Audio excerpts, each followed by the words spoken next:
You went home, and there was like a 50% chance that your passport wasn't going to be there. Because somebody can just go into your house. Would you have ever put in that effort to get a passport in the first place? No, you wouldn't put in the effort. In the same way, why do people go to work?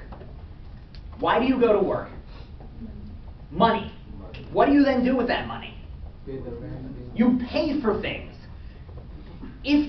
So say you then what's something nice you bought yourself lately? Like clothes. Clothes. Say you bought a really nice pair of pants. You love these pants. They're the most comfortable and fashionable pants ever. You can't wear the same pair of pants every day, or else people look at you funny. So instead, you leave them at home sometimes. The reason you're okay leaving them at home is you know that no one's coming into your house, or at least the odds of someone coming into your house are very, very slim.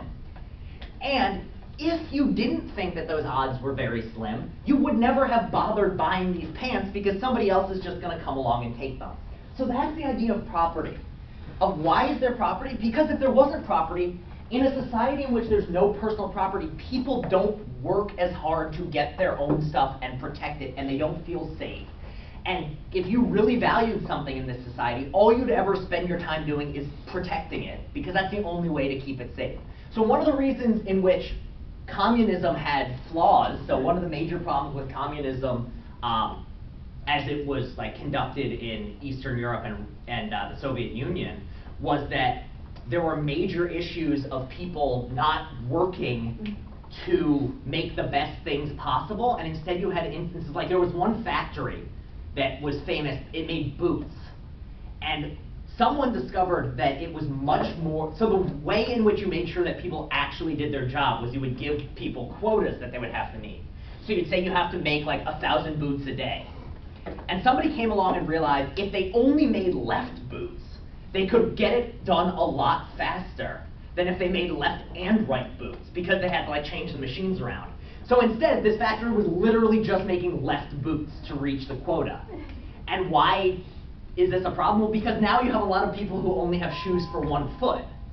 Well, in a society in which people have personal property, if it was a private ownership and people weren't buying your boots, then you wouldn't make just left boots. So that's the idea here, is with the utilitarian idea, you think, oh, a society with personal property is better than a society that doesn't have personal property.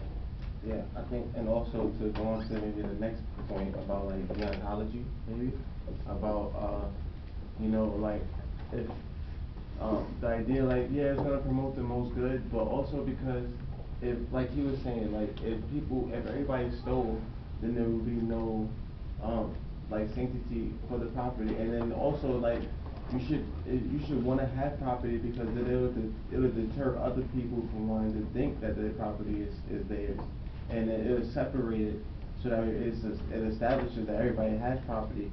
And so, like he was saying, because if there was a world where nobody respected each other's property, it would be...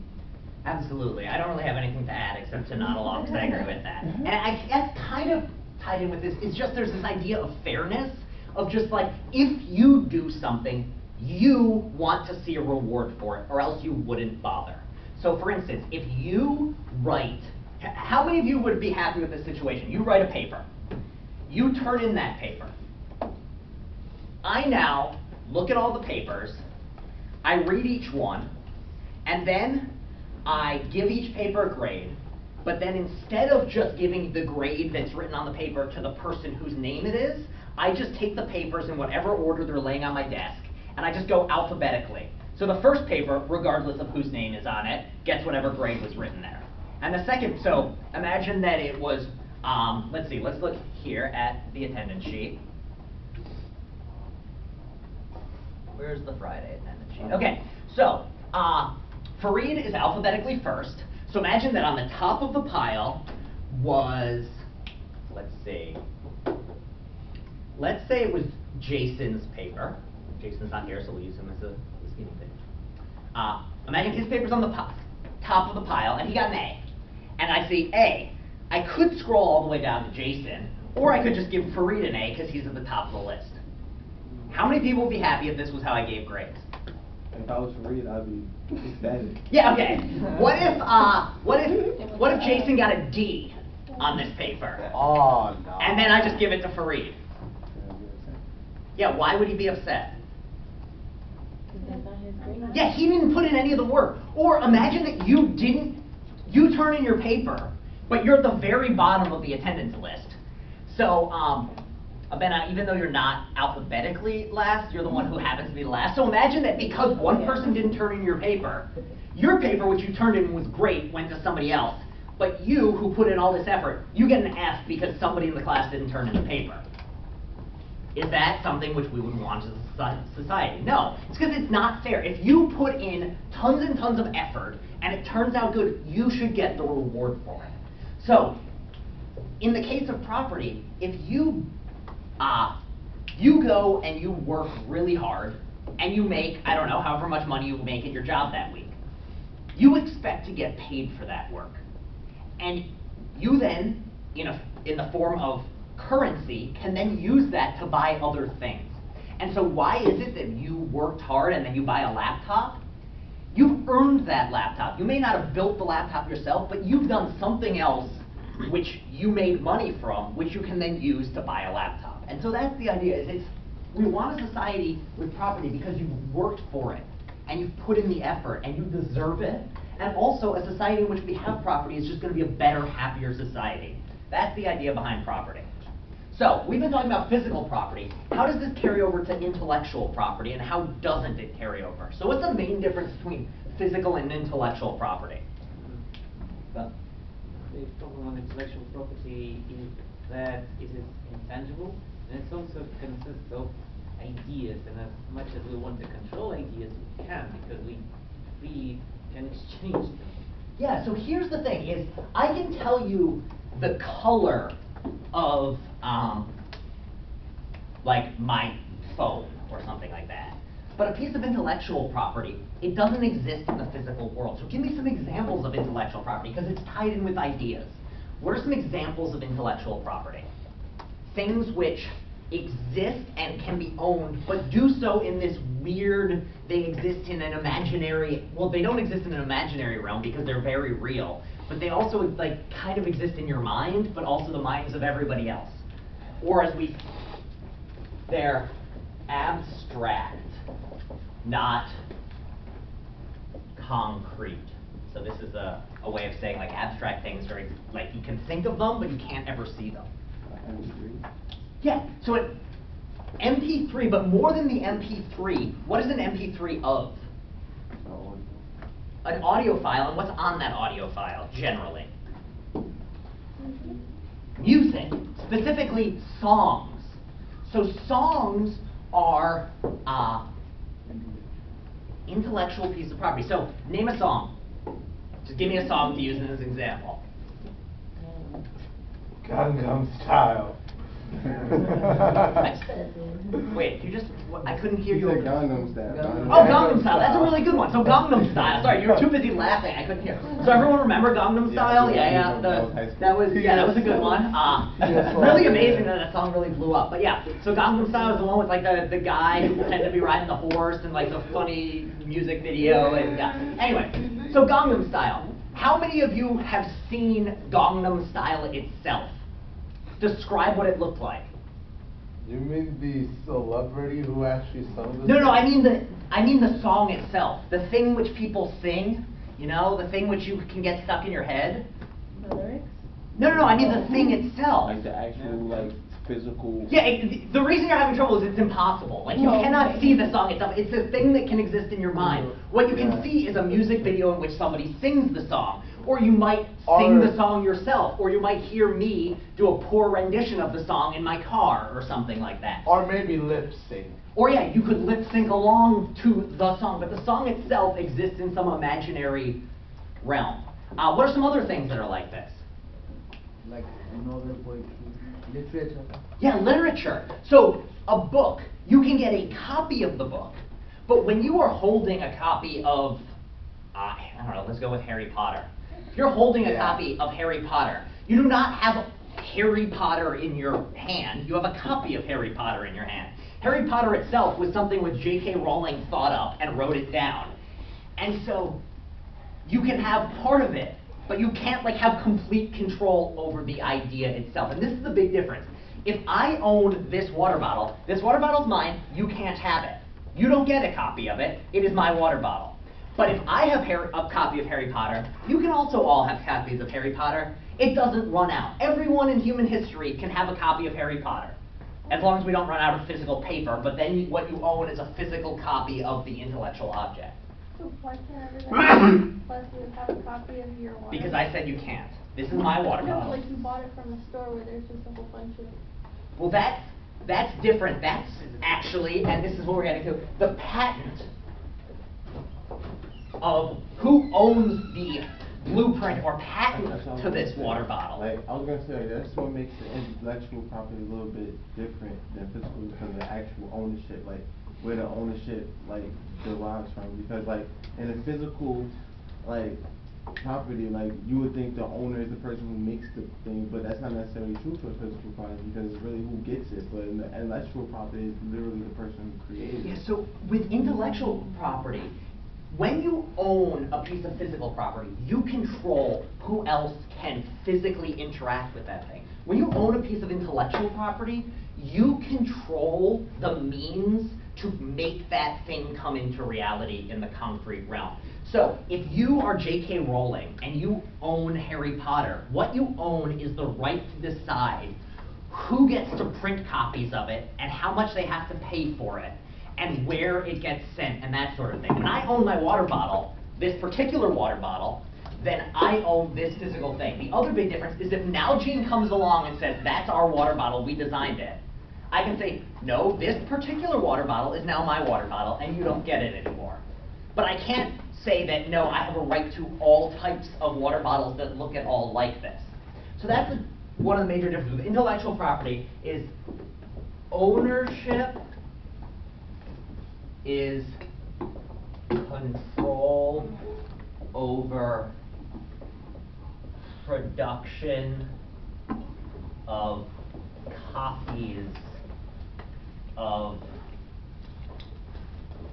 it that exist in physical world. So this is a very long-winded, messy way of basically saying, when you own a piece of intellectual property, anyone else can think of that piece of intellectual property or, you know, talk about it or interact with it with their minds, but they cannot get ownership of any physical copy of it without your permission.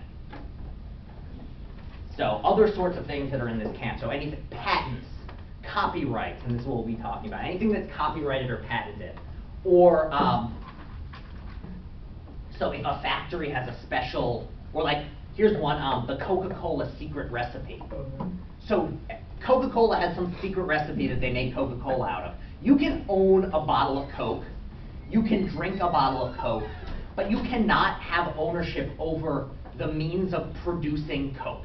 If you were to steal the recipe and start making like bootlegged Coca-Cola, you would be doing something illegal because you don't own that recipe.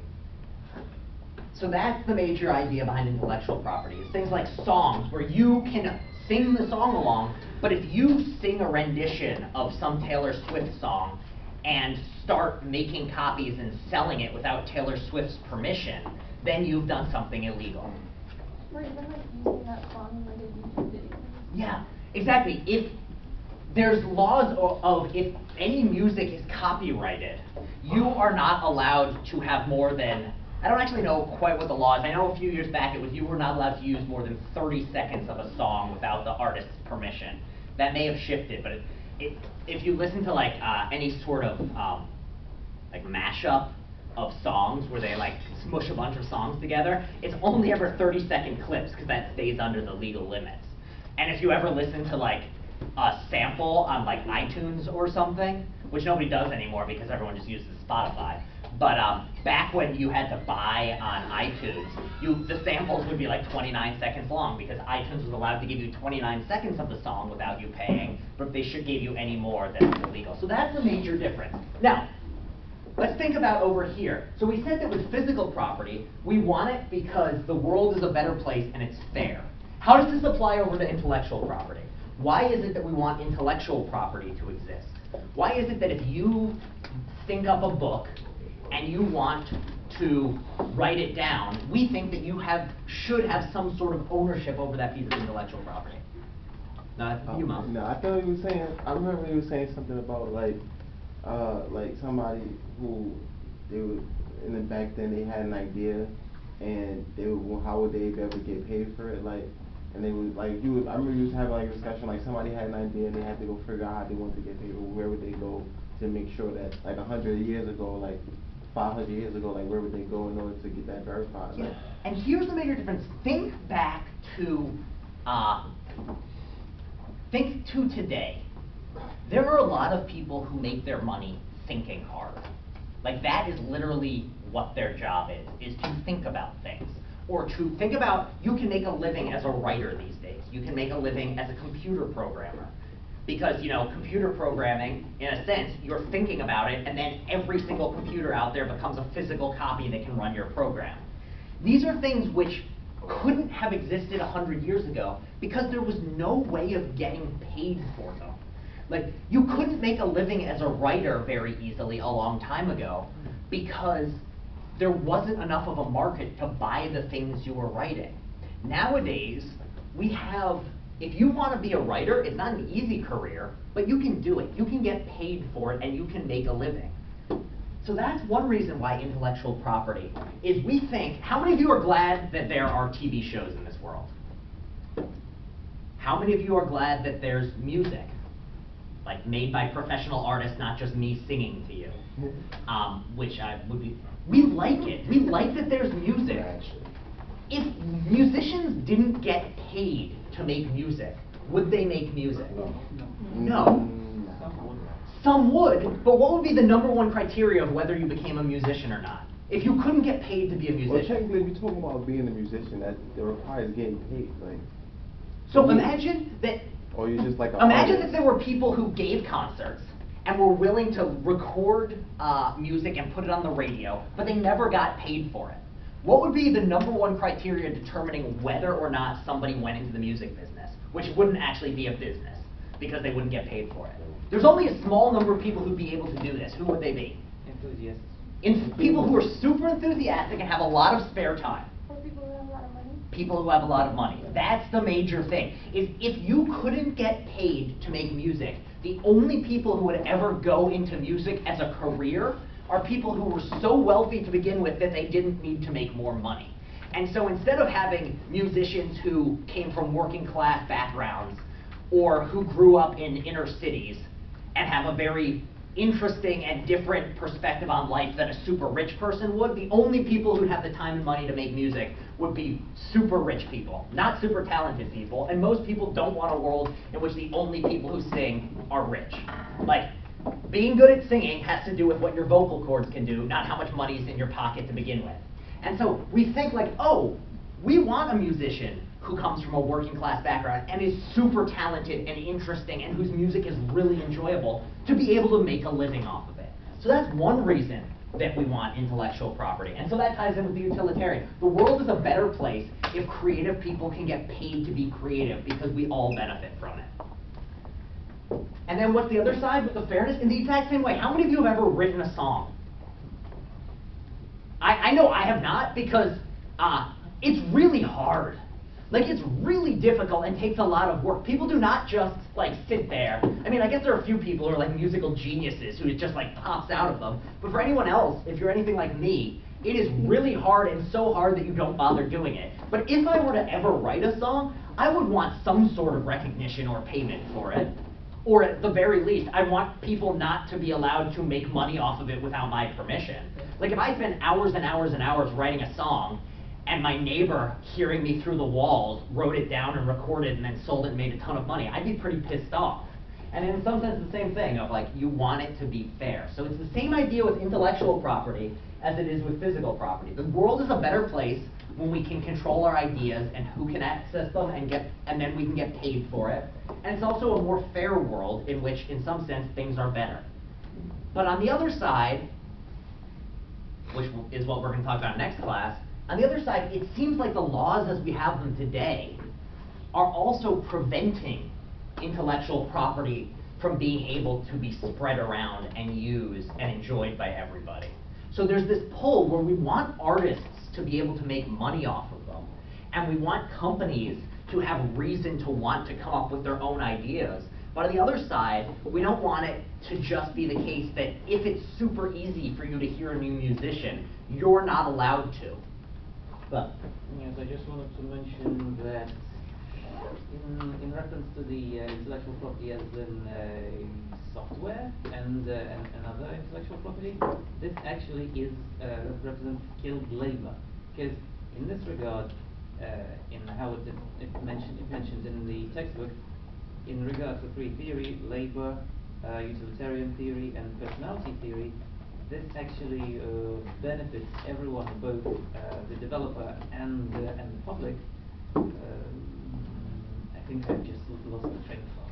It's all right. But this is actually a great point, which is going to carry over, which is another issue with this, is software is something that's unlike anything that's come before it, because in one sense, software is just a recipe for a bunch of calculations of how to move symbols around and give them meanings and things like that. So in some sense, if you wanted to, you could theoretically run a computer program in your head. You just have to be really, really smart and have a really incredible memory. But if you wanted to, you could run a computer program in your head. So on the one hand, it's kind of like a piece of intellectual property, because it's just kind of a recipe. But on the other hand, it's also a recipe which can be taken and inserted in other recipes and built upon. Like if I write a novel, and like, I can't come along and suddenly say, I just wrote a new novel. It's called Shmeri Shmatter. And what I do is I say, here's the book. It's called Shmeri Shmatter. Here it is, colon, and then I just Control-C, Control-V all of Harry Potter and just sell it. Like that's somehow against the rules, because, and no one would do that. You couldn't like take part of a Harry Potter and put it in as an entire work unless you put it in quotations. But in a program, say you've got a program that does one thing, and then you want to make a bigger program that uses that as part of it, you can insert that piece and it'll work just fine. Like if I were to try to insert Harry Potter in the middle of my own novel, it wouldn't make sense. But if I were to take part of a bunch of lines of code and insert it into a bunch of lines of my own code, it seems like if I put that in there and I make sure the symbols line up, it works perfectly great, even if I didn't write it. Which is another major issue. So on the one hand, with intellectual property like a book, it's a mental thing, but it's also a mental thing that you can't insert inside of other mental things. While with software, it seems different. It seems like if you come up with code, somebody else could take it and build on it in a way that wouldn't work for books or music or things like that. And that's another problem, because if we want progress with computer code, we want people to be able to build off of each other's code instead of spend the entire time doing things which people have already done before. But if the law is such that it says, no, whoever invented it first, they're the ones who own it, so nobody else is allowed to deal with it. It seems like that, in some way, is stopping progress. And that's what we're going to talk about more next time, which is how is it that these laws which we had, which were originally designed for books and music and things like that, how are they now holding us back in a world in which we can exchange things super fast? And a lot of times the things we're exchanging are themselves lines of code. All right, so let's take our break, and then we're going to talk about how to write a paper. So come back at 12:10. Looks like I can't get my laptop